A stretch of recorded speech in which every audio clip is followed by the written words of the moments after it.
एक वक्त था जब तुम कितनी सफाई से झूठ बोल लेते थे और मैं पकड़ भी नहीं पाती थी। पर अब या तो तुम झूठ बोलना भूल गए हो या मैं तुम्हें पकड़ना सीख गई हूं। ये सोचकर अदिति उदास होकर बोली, पर अतिरेक, ये काम तुम अगले संडे भी कर सकते हो ना? मतलब आज तो तुम्हारा बर्थडे है, कुछ स्पेशल करना तो बनता है ना? नहीं, अगले संडे तक बहुत लेट हो जाएगा, इसलिए काम आज ही करना होगा। अच्छा, अब मैं हॉस्टल पहुंच गया हूँ, तुझसे कल सुबह बात करता हूँ, बाय।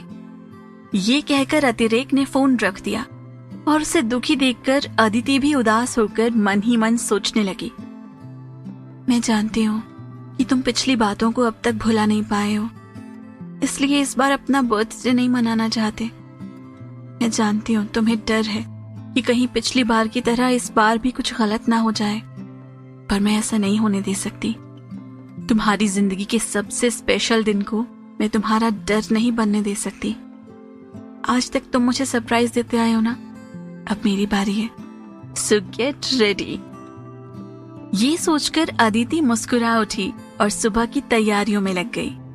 अगली सुबह अतिरेक गुमसुम सा अपने कमरे में ही बैठा हुआ था। तभी किसी ने उसका दरवाजा खटखटाया। अतिरेक ने उठकर जैसे ही दरवाजा खोला, उसकी आंखें खुली की खुली रह गईं। सामने अदिति खड़ी थी और उसके हाथ में एक बहुत प्यारा सा पाइनएप्पल केक, कुछ गुब्बारे, कुछ सजावट का सामान, बर्थडे कैप और एक गिफ्ट भी था। अदिति को देखते ही अतिरेक के उदास चेहरे पर मुस्कुराहट आ गई, पर इससे पहले वो उससे कुछ सवाल करता, अदिति अंदर आकर उसके कमरे में गुब्बारे लगाने लगी और अतिरेक वहीं खड़े होकर बड़े प्यार से उसे निहारने लगा। थोड़ी देर में अदिति ने अतिरेक का पूरा कमरा बहुत ही खूबसूरती से सजा दिया। सब काम खत्म करने के बाद उसने अतिरेक को बेड पर बिठाकर उसे बर्थडे कैप पहना दी और फिर उसके सामने केक रखकर उस पर कैंडल्स जलाने लगी। अतिरेक अभी भी उसे ही देख रहा था। कैंडल्स जलाने के बाद अदिति ने अतिरेक को चाकू पकड़ाते हुए केक काटने का इशारा किया। अतिरेक ने मुस्कुराकर उसके हाथों से चाकू ले लिया और केक काटने लगा। अदिति खुश होकर उसके लिए बर्थडे सॉन्ग गाने लगी। केक काटने के बाद दोनों ने मिलकर केक का आनंद लिया और फिर अदिति ने अतिरेक के माथे को चूमकर उसे एक बार फिर से जन्मदिन की बधाई दी। ये सब कब प्लान किया तूने? और तू अंदर कैसे आई?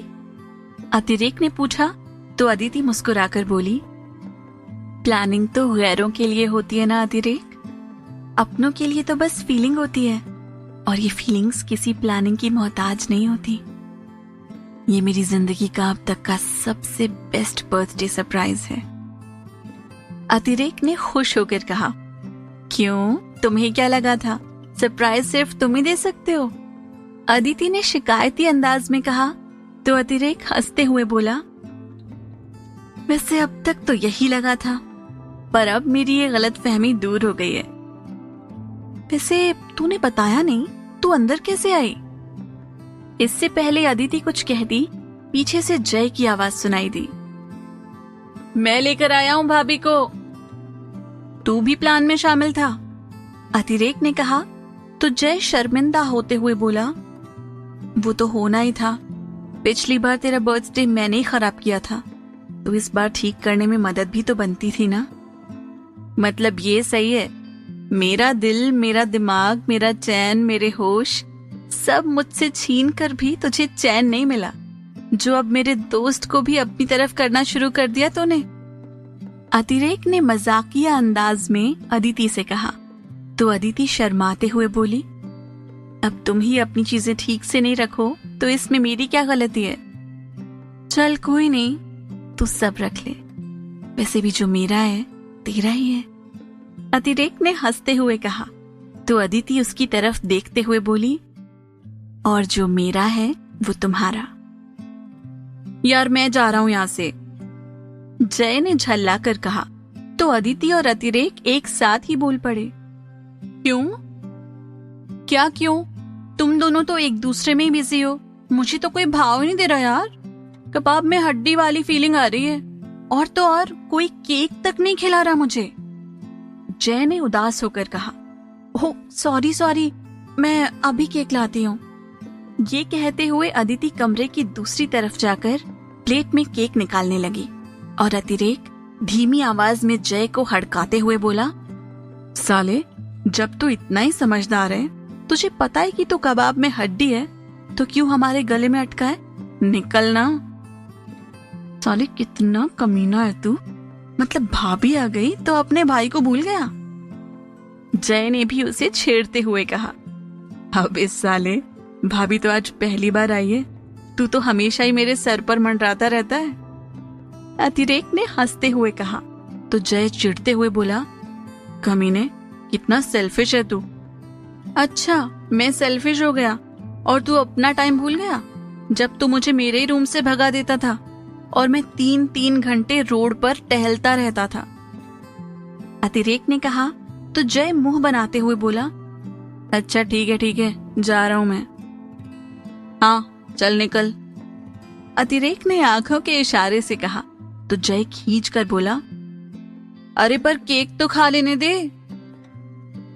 भाई, मैं पूरे का पूरा डिब्बा तेरे रूम में भिजवा दूंगा, तू आराम से खाना, पर अभी तू निकल।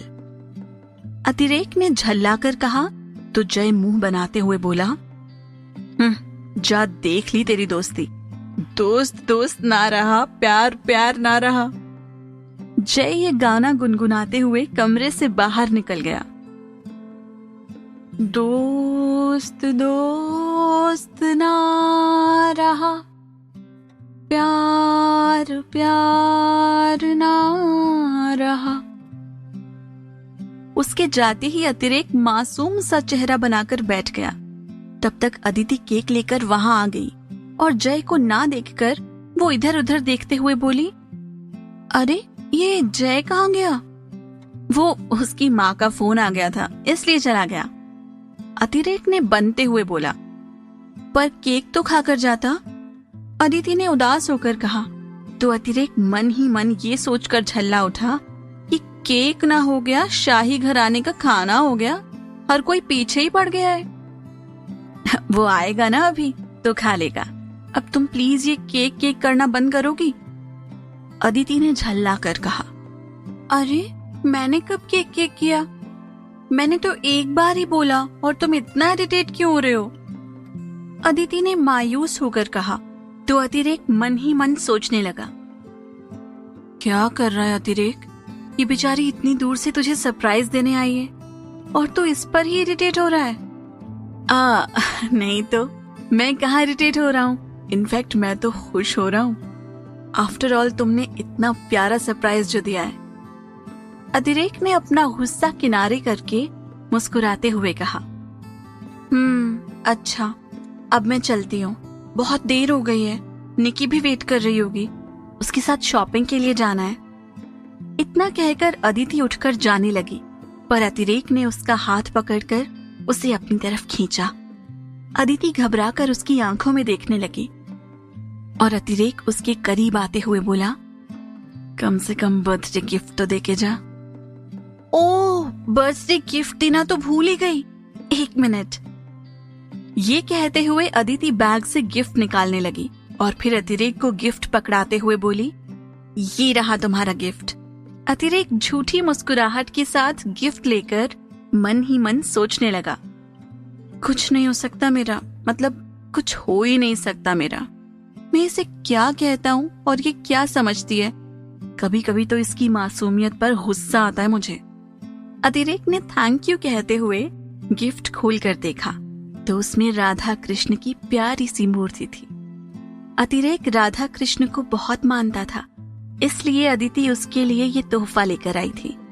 तोहफा देखकर अतिरेक का गुस्सा एकदम गायब हो गया और वो मुस्कुराते हुए सोचने लगा, तेरी मासूमियत पे गुस्सा तो कभी कभी ही आता है, पर प्यार हमेशा आता है। तू कैसे कर लेती है अदिति? किसी के बारे में इस हद तक कैसे सोच लेती है? कैसा है? अदिति ने पूछा तो अतिरेक मुस्कुराते हुए बोला, बहुत अच्छा बोलकर इस गिफ्ट की इंसल्ट नहीं करूंगा, क्योंकि ये गिफ्ट मेरे लिए अनमोल है।